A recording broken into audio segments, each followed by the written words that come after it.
Hey guys, it's Dean. Welcome to the Better Man podcast. Today's interview features Dain Heer, the founder of Access Consciousness, which he describes as where everything exists and nothing is judged, and the tools and the techniques to access this.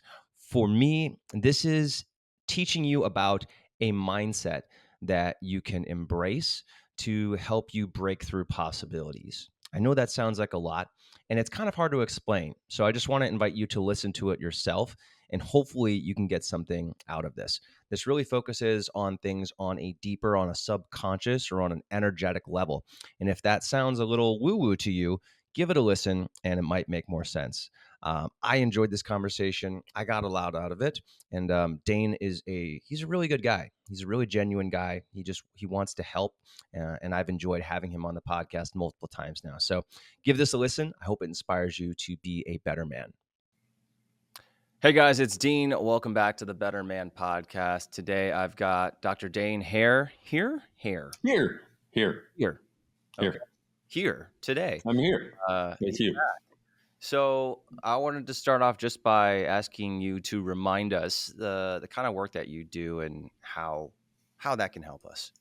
It's called Access Consciousness, and we're not marketing geniuses. It's in the name. It's about accessing more of the consciousness you are, and we have a definition for consciousness, which is where everything exists and nothing is judged.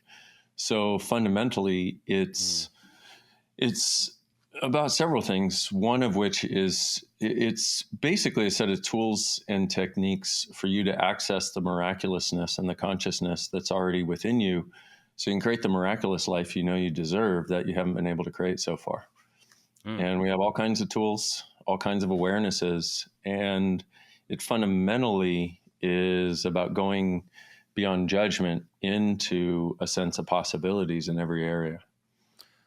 Yeah, so many of us, and this is my own experience too, but, until you do the personal work, until you do the introspective work to be aware of how you think about things and the inner voice in your head, I don't think most people realize how judgy that voice can be, and how debilitating it is, not just from a perspective of how you view other people, but recognizing the link between, how you view other people and how that judgment inevitably applies to how you view yourself.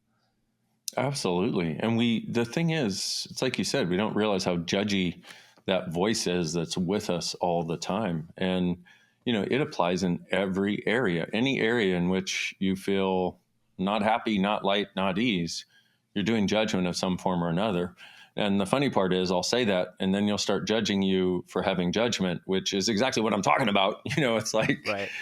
And so the snake keeps biting its head, and it's like, so how do you stop the cycle? And what that boils down to is choice. So the other element of what's essential is that we recognize that if something is showing up in our life, there's something that we have chosen that is creating it. Because we also live in a world where people want to blame everyone and everything outside of them. And rather than go, okay, if there's something occurring in my life, I'm choosing it. What would it take to choose something different?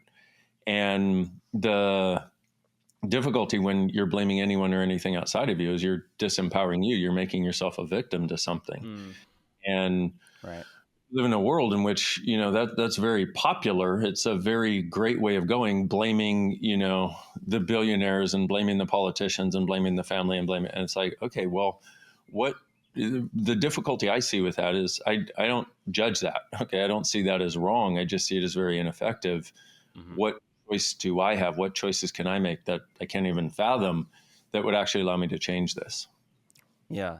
That reminds me of, I've talked about this a few times. This is the Harvard longevity study, or I can't remember what exactly it's called, but it's a study that tracks people through their lives, and it goes through, their relationships and whether or not they go to church and all these other things. And the one thing that was the most important, I always mess this up. I don't know if it was the quality of your relationships, but the other thing is how much agency do you perceive in your own life? So how much control over your own life do you have? And so, what you were just saying makes me think of, the trade-off between the short-term benefit and the long-term gain, which is, you can feel better about yourself in the moment by absolving yourself of responsibility. And most people don't recognize when they do this. Most people aren't recognizing when they're essentially victimizing themselves.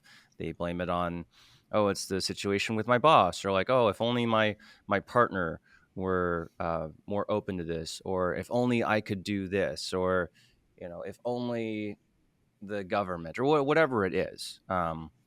But when you say that, you absolve yourself of responsibility in the moment, and it feels good that you don't have to take responsibility for it.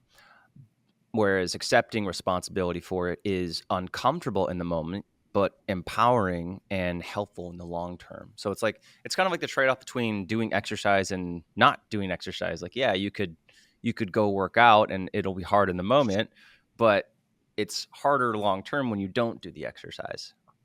Yeah. And here's the other thing about the taking responsibility in the moment or not is it's that also is so tied with judgment. We live in a world where we didn't come in judging, but we learn to. And when you learn to do something, especially as a fundamental point of view of your reality that wasn't yours, you fight to the death to maintain it and prove that it's right. Because it wasn't right. It wasn't yours. You buy it now, and now you have to prove that it's right because you chose to buy it as yours. And so in this area of responsibility for a choice or how something is showing up, what people think is absolving myself of responsibility is the only moment where I can not judge myself for having chosen it. And once again, we're on the judgment cycle. So it's not just our judgments of us or our judgments of the outside world, and then doing the blame, shame, regret, and guilt game that takes us out of the driver's seat of our lives and makes us a reactive element. It's that we have another layer of judgment outside of that, where we're judging. We're trying to get out of judgment oftentimes. Like, I'm not wrong, somebody else is wrong. And so the difficulty is a lot of people think if I'm taking responsibility for it, then I did something wrong. No, you didn't do anything wrong. You just chose something that's not effective. It's like if you go to paint your house, and you're having a weird streak one day and you decide to paint it hot pink. And after a week or two, you're like, what the hell did I just do? You're not wrong. You were making a choice in the moment that's not having the effect that you desire. And this is where we've got to get that we're not wrong for the choices that we've made. But once again, wrong and right are the basis of judgment. And so, like, we have this thing in Access, the clearing statement, which is right and wrong, good and bad, POC-POD, all nine, shorts, boys, poveds, basies, creations, and beyonds. That sounds like absolute gobbledygook until you use it. It does sound like gobbledygook. Thank you. Yeah, right. and the thing is, if you actually start using it, though, what you do is you have the ability to, in the moment where you're judging, you have the ability to stop, and you cut it off at its source, because right in the middle of that is this thing called POC-POD, which stands for going back to the point of creation of the choice you made to make a different choice, to undo the solidity of that choice. Because the universe doesn't function from a polarized point of view. We do in our minds and in the world we live in, and this is about undoing it. Okay, so I'm going to go back to I just had a flashback to the last conversation that we did, and you were talking about this concept of owning something, of owning a belief.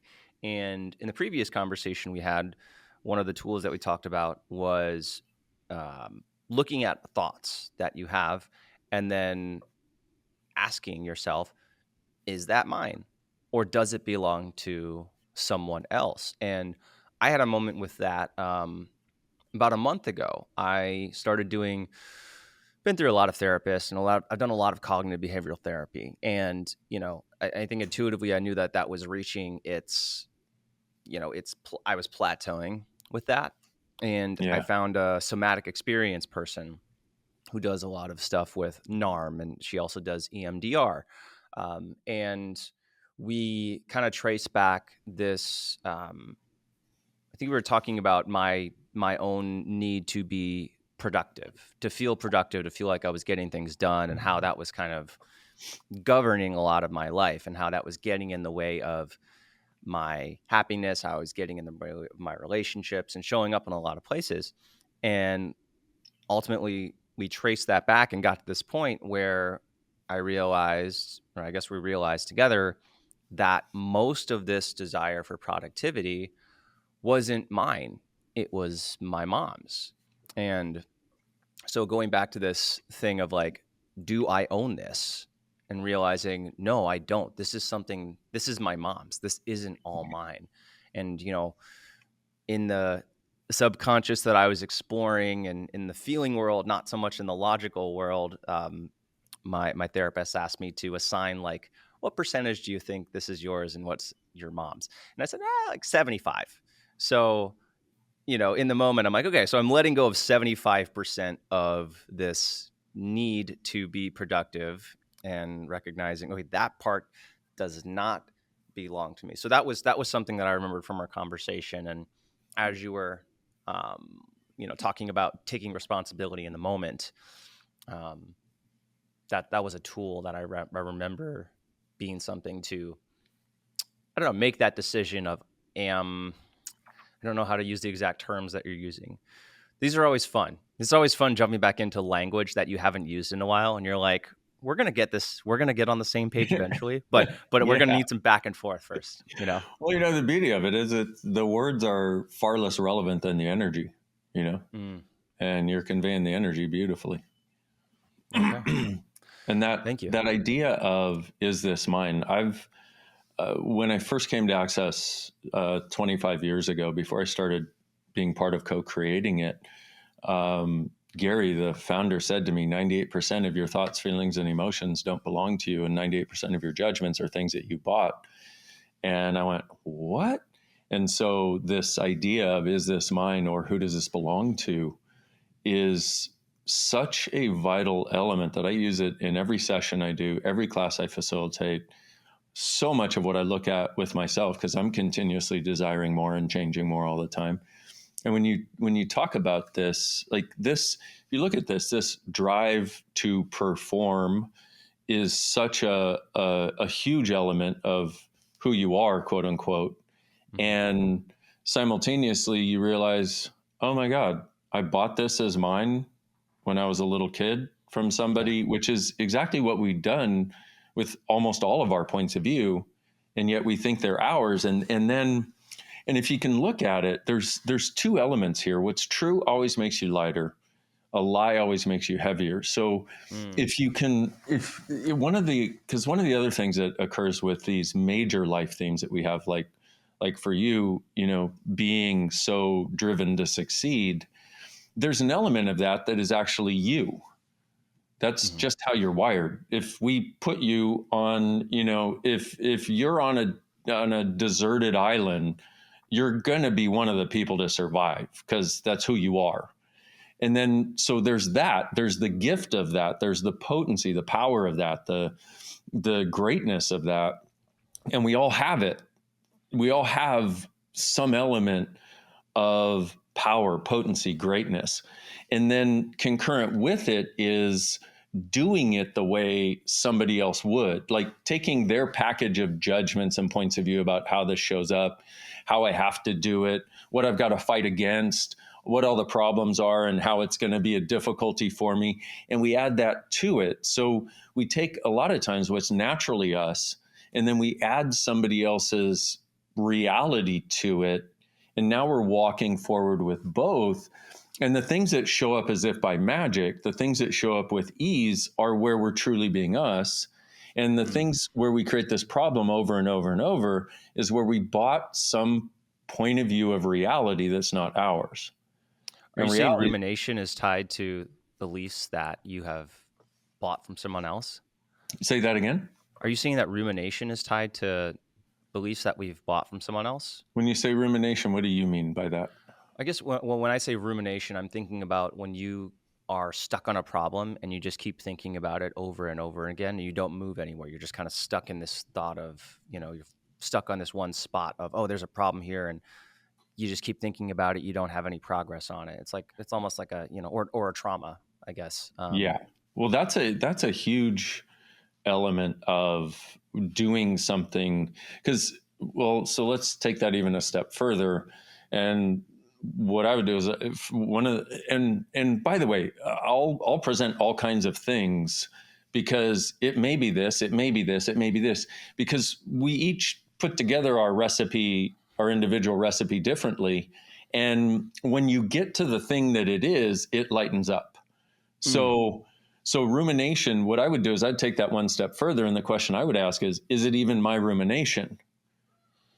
Because the whole idea of I'm going to sit here and I'm going to wait until all the lights are green before I leave my house is a thing a lot of our parents had as a way of trying to never choose anything wrong.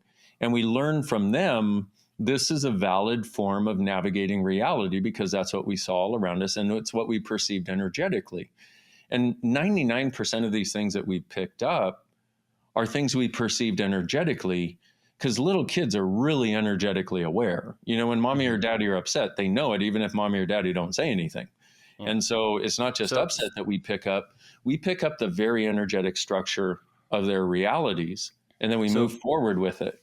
And by energetic, you're talking about the things that are not spoken. You're talking about the subconscious, or like the feelings that are being given off, not necessarily said, which, I have thought a lot about that recently. Anyway, continue what you're going. So I'm just clarifying so that everyone else is kind of on the same page too. Yeah, and that's exactly what I'm talking about. And please always clarify. And so the thing that quantum physics tells us is it's that energetic interaction that starts our tuning fork vibrating in a particular way. But so here's the interesting part is we'll see some of the same physical actualizations, the same physical reality show up. Like, for example, if mom was always insecure and so she had to prove her value by succeeding and simultaneously she was poor, well, that's, if you take all that together, like if you saw somebody with that and you were like, oh, and you just sort of tapped into their world and got their general vibe of these things. Well, quantum physics tells us that what we do when we open up is we start vibrating like other people. So her tuning fork is doing this, your tuning fork is now doing this, and now you're resonating in a way that's similar to the energies you grew up around the most. But now you're going to have it show up in your own way. You're vibrating like this. It's like each of us sings a song in a different way, but we're singing the same song. So you're singing that song, you're vibrating that way, but it shows up for you in sometimes in very similar ways to the way it does for her or dad or whomever around us, but it'll show up in its own way with you. So you have your own recipe. And so the idea of this is there's also the way to get to what we're looking for is to start asking questions instead of coming to conclusions and judgments. You know, and the question, like you were saying, is this mine? Who does this belong to? And then some other questions like, how does it get any better than this whenever something good or bad happens, to open the door even wider for more to show up? What else is possible I've never considered? What's it going to take to change this? What's right about me and what's right about this I'm not getting? And what else is possible I've never considered, which I said already, because I like that one a lot. Yeah, I like that. So I'm thinking as you were saying that last bit is, so a lot of these vibrations or energies that you adopted when you were young came from your parents. So how do you start to become aware of and let go of some of these unwanted vibrations, especially when you've gotten to the point and you realize that they're not working for you anymore? Yeah. Well, there are many ways. You know, when I facilitate people and do classes, at some point, it's a lot of what we end up working on, usually, no matter what the subject of the class is.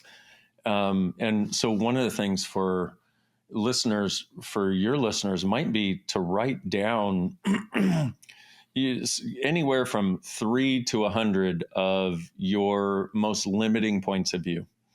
You know, start small. Let's say 3, like 3 of your biggies that are like, they keep coming up over and over and over. And then just look at it and go, is it mine? And people, you know, we live in a world in which we think everything is mental, but in actuality, everything is energetic. Mental is the judgment we attach to make it right and structured in a way that works for other people, blah, blah, blah. So the first hit, is this mine? You'll get a yes or no really fast, like before you even complete the sentence. That's your awareness. Don't try to figure it out. Don't try to logic it. Hey, thumbs up to you. Nice. I don't know if people are watching, but you know how Zoom does that thing. Some people will, yes. Yeah. Yay. And I'm Italian, so I talk with, no, I'm not really, but I should be because I talk with my hands. And then if you look and go, okay, is this mine? And you get a no, then look and go, okay, who does it belong to? Who did I buy this from? And another thing that might help is go, how old am I being when I do this?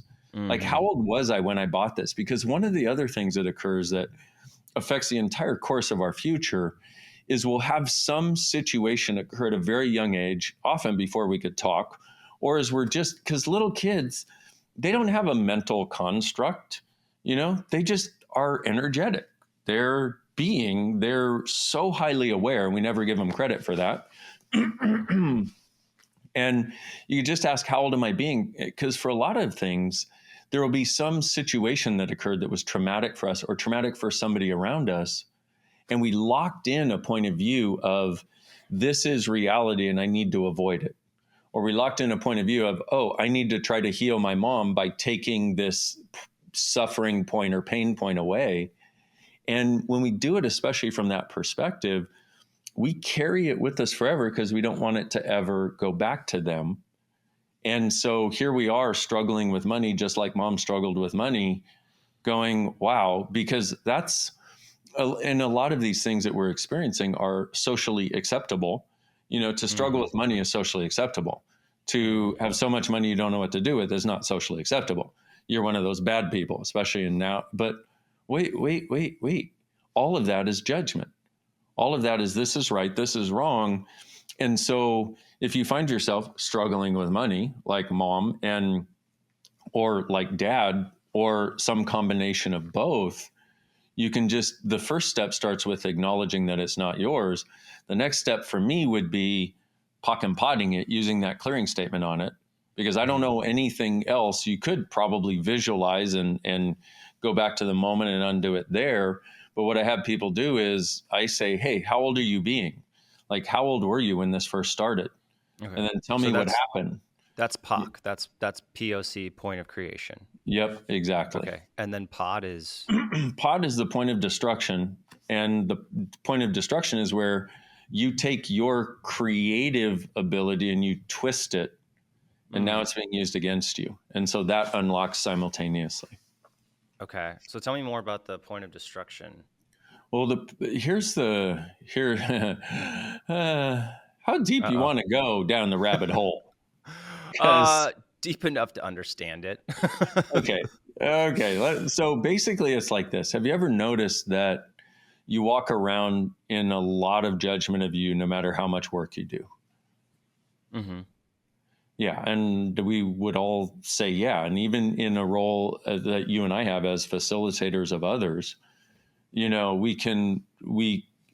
there's so much of the time still where we walk around in some sense of self-judgment.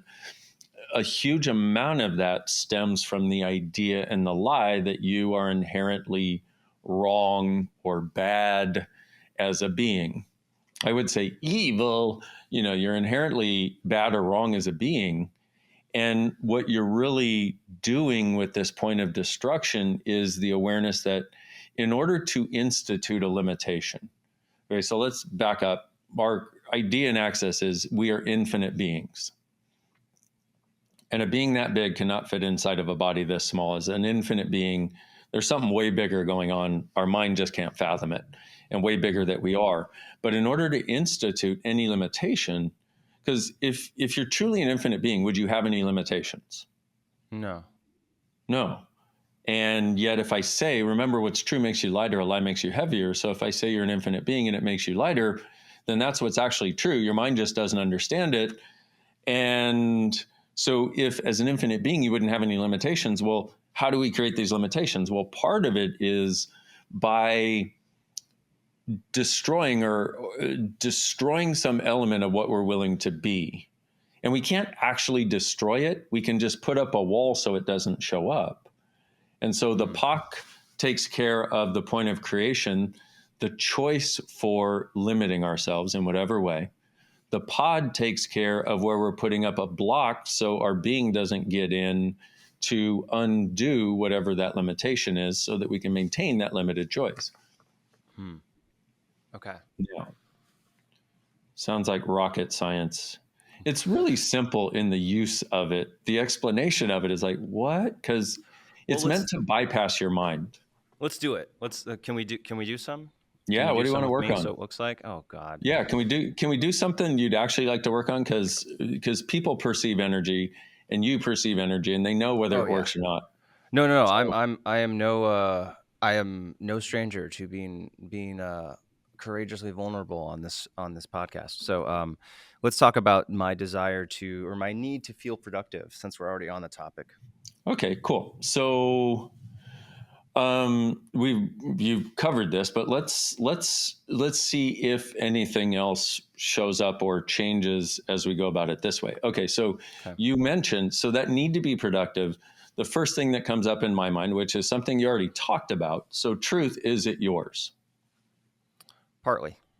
Yeah. And so here's the other part about this. It's really vital to get is when you get either yes, really strongly, that means no. And if you get partly, what that means is you bought some part of it as yours when it wasn't. And the way buying it as yours when it wasn't is like, let's say you're a happy little kid. You grew up around somebody who's really sad. Well, after soaking in that energy for year after year, day after day, it seeps in. And at that point, you think it's you, which is buying it as yours when it wasn't. Okay. Or we try to heal somebody, all kinds of reasons. So let's do this first. So everything you did to buy it as yours when it wasn't, all the times you bought it as yours when it wasn't, will you destroy and uncreate all that, please? Okay. Right and wrong, good and bad, POD and POC, all 100, shorts, boys, POVADs, bases, creations, and beyonds. Whew, my friend, there's a bit of energy on that. Okay, so I'm basically letting go of judgments of whether or not it was right or wrong when I decided to act on the need to feel productive. You're letting go the clearing statement. We have an explanation of the clearing statement. It's at theclearingstatement.com because we're so brilliant. And it's this. You guys are crushing it at buying domains. Right? We're marketing geniuses here. Okay, so, and it's about a 20-minute explanation of it. But so, yes, that's exactly it. Your first part is you're letting go of the judgments, but you're also letting go of all of these energetic structures that hold it in place. And then you're asking to go back to the point of creation of where you instituted this limited point of view and ask it to dissolve. Okay. And I was, I used to try to explain it, whatever. I was on this radio interview in Mexico and I explained it, I told the lady and she's like, let's do it. So we did it. And I was trying to explain it. She goes, oh, it's just quantum physics. And I went, oh, yeah, thank you. It's like, but what this is a tool for choice when you're ready to have something different. Part of the reason why somebody has to work so hard to create something different is because they don't have a tool to go back to the point of the creation of the limited points of view. So they're under it and they have to work against it, work over it, work against it, work over it. What this does is over time, and it doesn't occur with just one POC and POD. I wish it did, trust me. Yeah. But over time, what happens, like if this thing comes up over and over and over, every time you notice the energy, you go, everything that is POC and POD. And that's the short form for the clearing statement.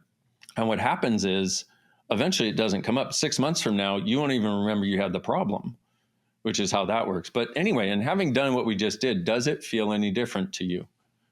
Better, worse, or the same? And there's no right answer.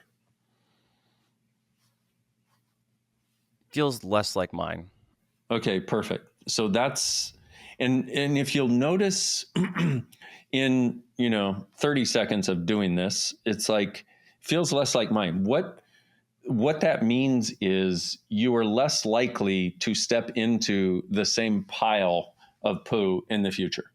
Okay. So now if we look at it, so let's ask this, who does it belong to that you haven't acknowledged? My mom. And My dad. yeah. And also how much, see, because one of the other things that because we're not taught to look from this perspective of unpacking these things, but one of the other things that will stick us a lot is our mom, she has her own whatever she had before she got together with your dad. Then your dad has his own thing, and once they get together, they have that, but they also have the interaction of where their unique thing in this area shows up for us. And what we'll do is we'll buy it from mom, we'll buy it from dad, and then we'll buy the way in which all of those things relate, and then we call that us. So is it like, does that turn like 2 + 2 into 8? Yeah. Or, okay, It so it creates synergy and makes it more powerful. Yeah. Okay. And it basically turns 2 + 2 into more like 8,800,086 because of that. Because of the way the synergy works with that. So everything that is, and everything that wasn't accessible before to change or to get to or to acknowledge that is now, will you destroy and uncreate all that, please? Okay. Okay, right and wrong, good and bad, POD and POC, all 100, shorts, boys, poveds, bases, creations, and beyonds. Some people out there are like, he's doing voodoo witchcraft. I'm like, maybe, but I'm happy. Okay. Yeah. And to be clear, I did my best to clear as much as I could in, 10 seconds. So it probably would take a few rounds of this to truly get there. Yeah. And see, here's the beauty of this is you don't have to try to, it's your willingness to have something different. Because the other limitation we have on change is if I change this, it could mean this and this and this that I'm not willing to have. So we will limit the amount of change we're willing to have based on our projection of what is going to occur that we don't want to happen. Okay. So in this, excuse me, in this, the only thing required is actually choosing to change it. Because I could say, hey, will you destroy and uncreate this? And you'd be like, no. And I'd be like, cool, no problem. Your choice. Your life should be your choice. And also, I want to make this very clear. You know more about your life than anybody else. I don't know as much about your life as you do. Never follow me or anybody else. Follow you. Now that I said that. So how's it feeling, Dean? Better, worse, or the same? And there is no right answer.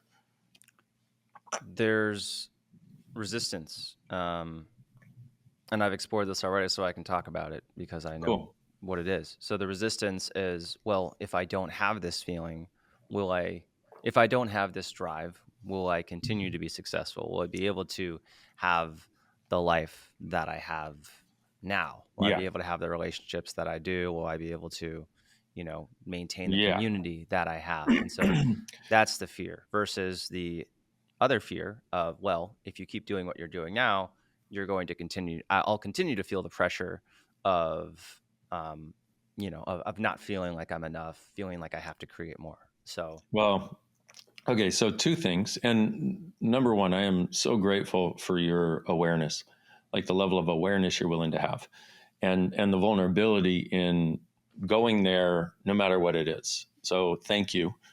And that is a gift. And if more of us would allow ourselves that, we'd have so much more available.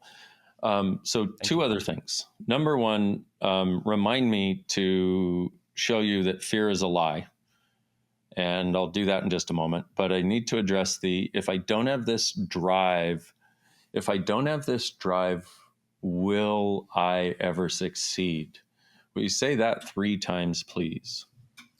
If I don't have this drive, will I continue to succeed? If I don't have this drive, will I continue to succeed? If I don't have this drive, will I continue to succeed? So all of the secret, hidden, invisible, covert, unseen, unsaid, unacknowledged, and unexposed implants and explants, creating that, will you destroy and uncreate it, please? Say that one more time. All of the hidden, basically the hidden, and all kinds of hidden implants and explants, creating that. Basically, whatever's creating that, will you destroy and uncreate it, please? Mm-hmm. Truth? Give me 5 seconds to destroy, create, and destroy. No, all you got to do is say yes when you're willing to, and I'll run the clearing statement, and that is the thing that actually destroys and uncreates it. Okay. Yes, I'm willing. Thank you. Right and wrong, good and bad, POD and POC, all 100, shorts, boys, poveds, bases, creations, and beyonds. Now, the thing about this is, I'm so glad this particular thing that we just did occurred, because we think it's your willingness where you're like, I'm willing to have something different. I don't care how it shows up. That when I say will you destroy and uncreate, what I'm saying is will you destroy the structure, the walls that you put around you, and uncreate means we take your creative energy out of holding those walls in place, because it's our creative energy we're using to hold those in place, and allow it to flow into your life as creation wherever it needs to go. And when you say yes, it's your willingness to change. You don't have to do the work of destroying and uncreating it. It's your choice plus this clearing statement that actually does the work. And Amen. That is based on the consciousness of you, the being that you are, that has been looking for something different for friggin' ever, and all we seem to get, no matter what we do, is these tiny baby steps where we have to work so friggin' hard and be so present with every friggin' thing to create any little change. One of the things I love about Access is, you willing to change? Then let's friggin' change it now. Let's make big leaps every time we go to change something, or at least most of the time when we go to change something. Okay, so you mentioned the resistance. I still haven't. Let me talk about the fear for a moment. So, would an infinite being truly have fear? No. No, but we throw it around like it's candy in this world. People, and I used to, man, before Access, and I had done every darn self-help, metaphysical, psychological, spiritual thing that I could.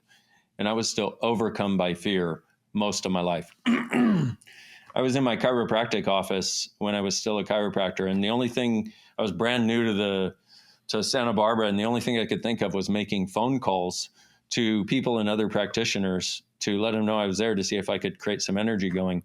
And I'd pick up the phone and I would start shaking with fear. And then I would put down the phone and cry, and I would use the tools that I had at the time. It'd take me an hour, sometimes more, to get over it. And I'd eventually make the phone call, but it was like, geez, this fear is paralyzing me. So this is why I want to present this, because I can imagine a lot of people probably function from this in different areas.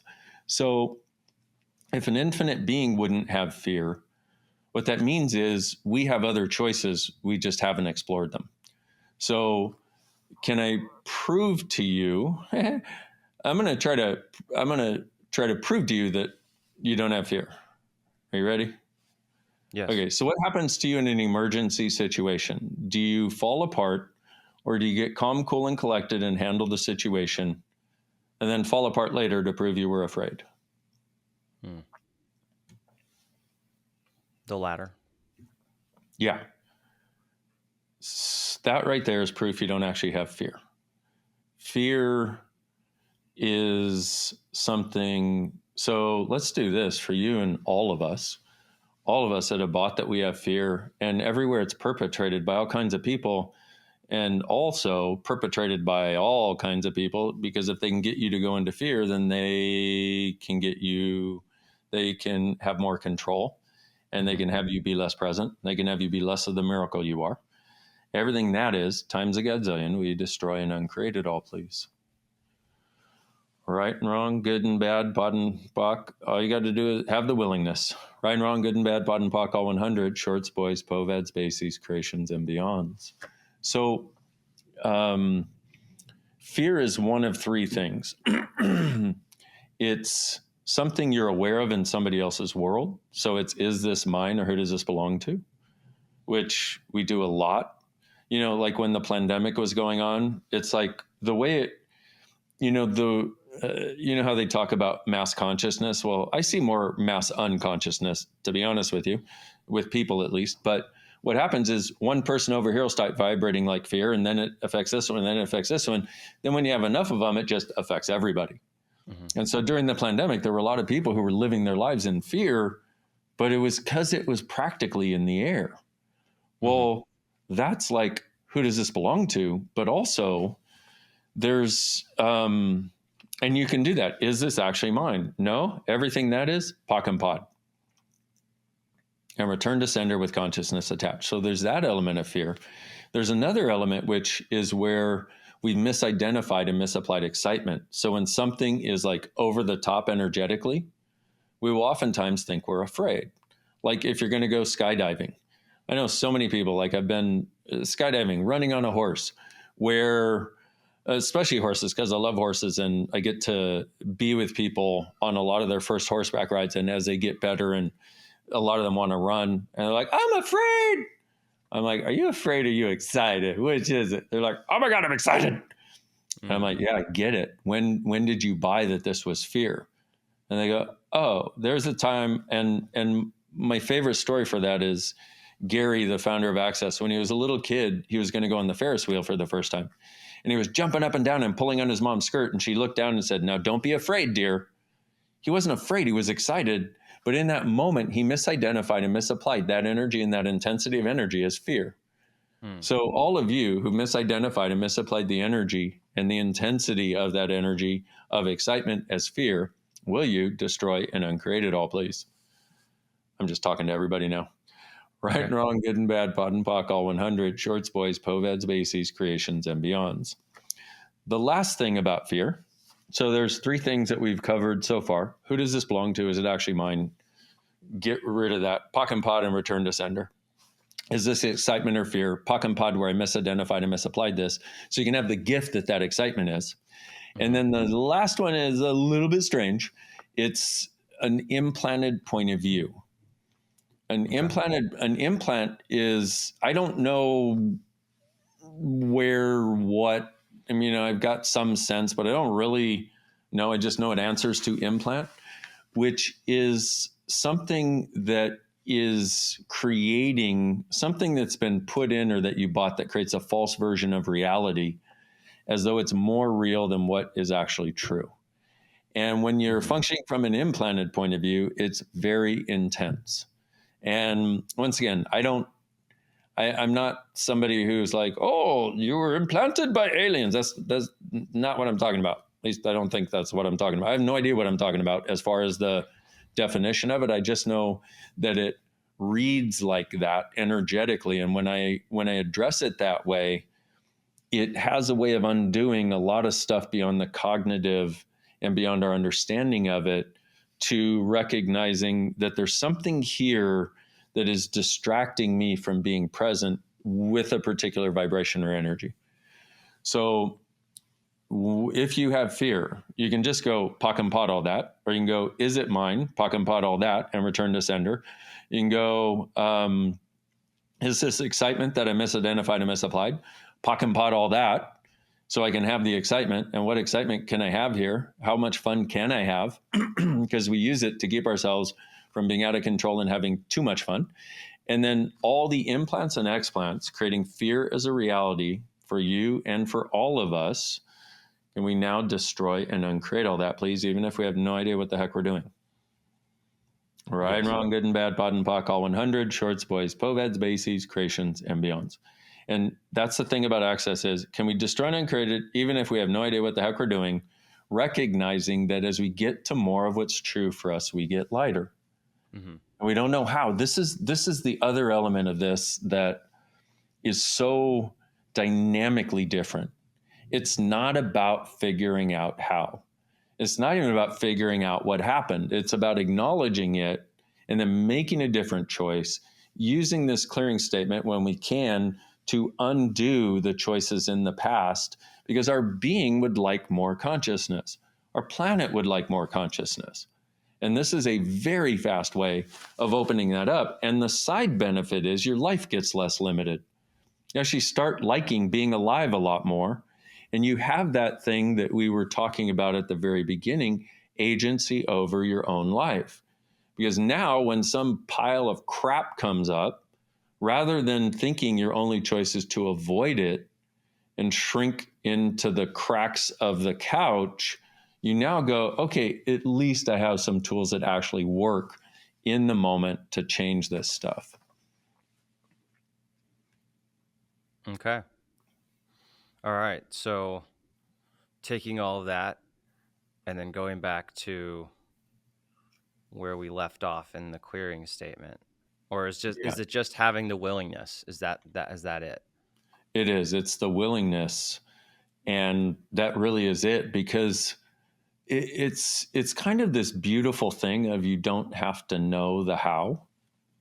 Okay. Like, let the universe contribute in actualizing this and in making it happen, in changing these things and having them be different for you. But it's that intersection of you and the universe and you and consciousness. Okay.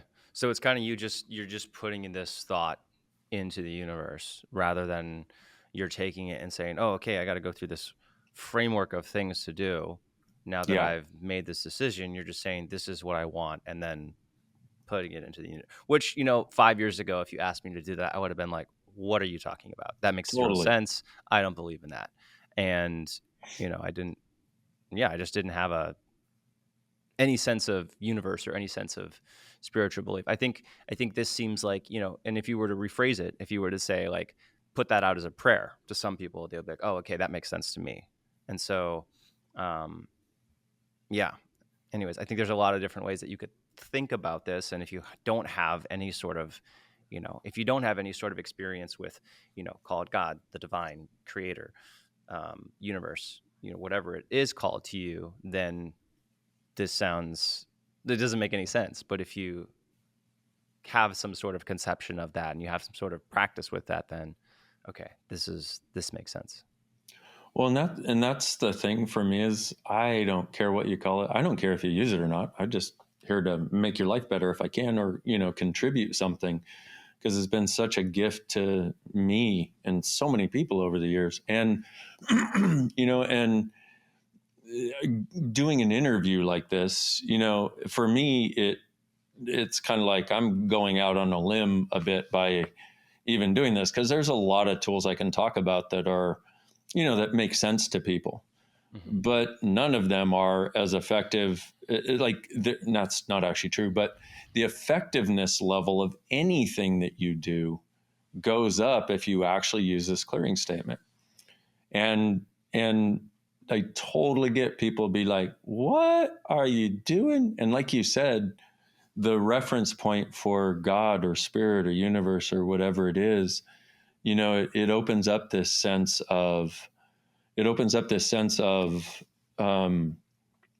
there being something larger, and how can we engage with that and have that be part of what we can interact with all the time. In other words, rather than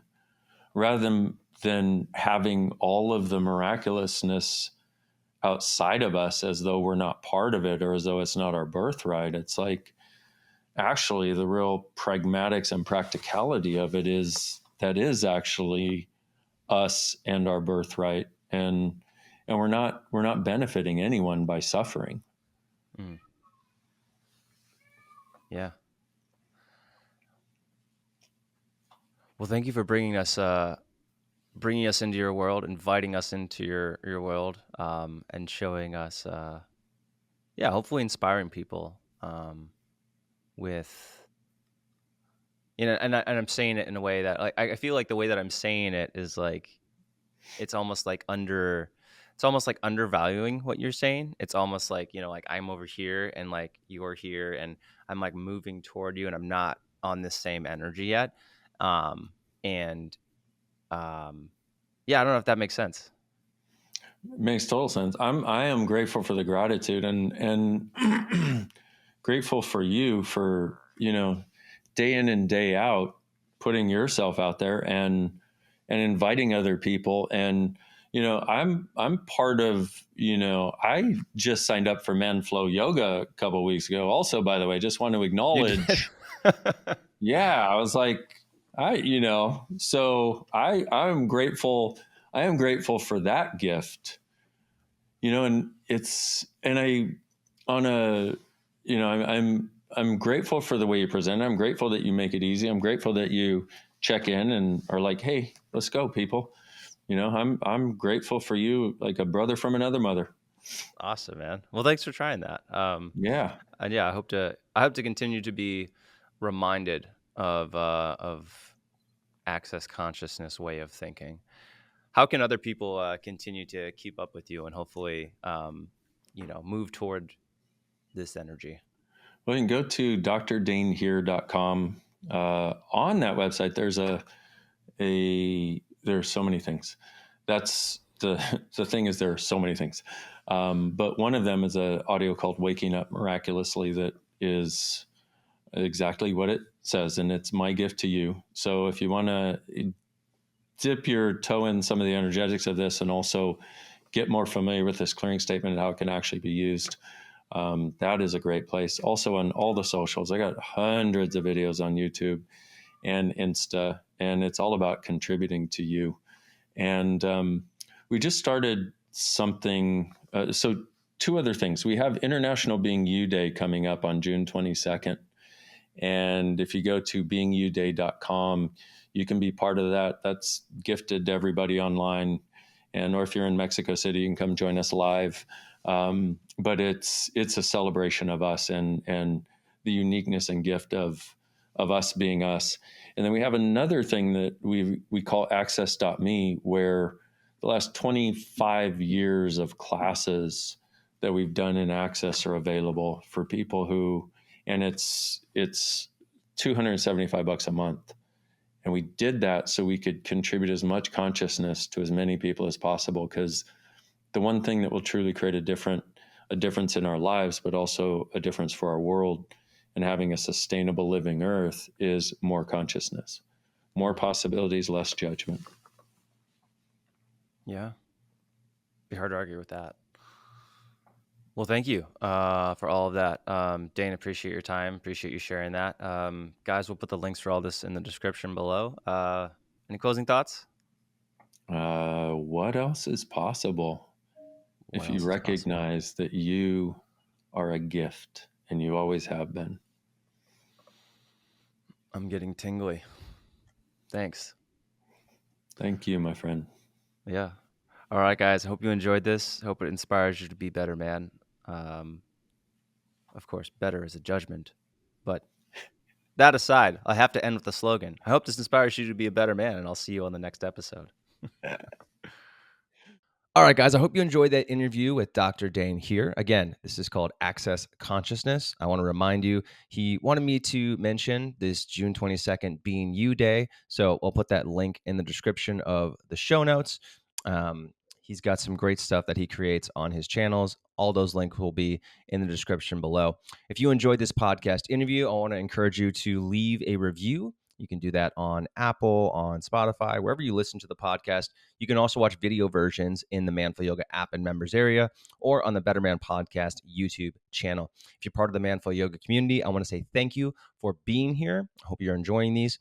And if you haven't and you'd like to get started, we do have a free 7-day trial you can sign up for at manfulyoga.com/join. I see the Better Man podcast as a complement to the physical side of health. This is an exploration into mental and emotional wellness and helping you to complement physical wellness. So that's why I founded the Better Man podcast. As always, I hope this, guys, inspires you to be a better man, and I look forward to seeing you on the next episode.